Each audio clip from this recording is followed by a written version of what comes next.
కార్మిక సంఘం సమీక్ష సమావేశం మీడియా ద్వారా మా ప్రధానమైన డిమాండ్ ఈ రాజకీయ నాయకులకు ఒకటే డిమాండ్ చేస్తున్నాం.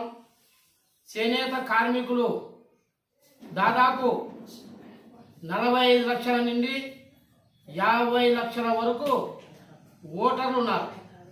అయితే ఏ రాజకీయ పార్టీ కూడా చేనేత సమస్యలపైన దృష్టి పెట్టుకొని వాళ్లకు రావాల్సిన పథకాల గురించి కూడా వాళ్ళ మేనిఫెస్టోలో మా ప్రధానమైన డిమాండ్లు కూడా నమోదు చేయాలి. ప్రజలపైన ఓటర్లపైన అడగడానికి వస్తే ప్రధానమైన మా డిమాండ్లు ఒకటే చెప్తున్నాం. ఈ రాజకీయ పార్టీలకు 11 రకాల రిజర్వేషన్ చట్టాన్ని పగడబందీగా అమలు చేయాలి. చేనేతకు గిట్టుబాటు ధర కల్పించాలి. నేసిన నేత చీరలు ప్రభుత్వమే కొనుగోలు చేయాలి.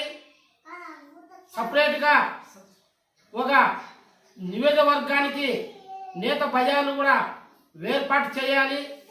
చేనేత ముడి సరుకులు సబ్సిడీ రాయితీ కింద ప్రభుత్వమే కొనుగోలు చేసి చేనేత కార్మికులకు ఇవ్వాలి.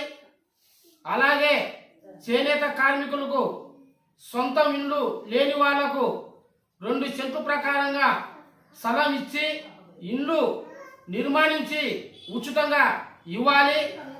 అలాగే చేనేత కార్మికులకు సపరేట్గా కార్పొరేషన్లు కానీ నేత బజార్లు కానీ ఏర్పాటు చేయాలి.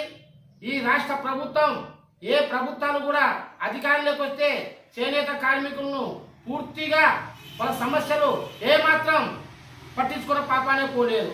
ఇప్పటికైనా రాజకీయ పార్టీలకు మేము ఒకటే డిమాండ్ చేస్తున్నాం. చేనేత కార్మికులకు 45 సంవత్సరాలు పూర్తి అయిన వాళ్లకు చేనేత పింఛనీలు మంజూరు చేయించేలా డిమాండ్ చేస్తున్నాం. ప్రతి చేనేత కార్మికులకు మరి ప్రభుత్వమే వాళ్ళకి ఆరోగ్యం బాగాలేకుండా ఉన్న ప్రభుత్వం తరపునే ఉచిత వైద్యం చేయాలి. చేనేత కార్మికుల పిల్లల చదువులు కూడా పూర్తిగా నాణ్యమైన చదువు చదివించాలని ఈ రాజకీయ పార్టీలకు ప్రధానమైన మా డిమాండ్ వినిపిస్తున్నాం.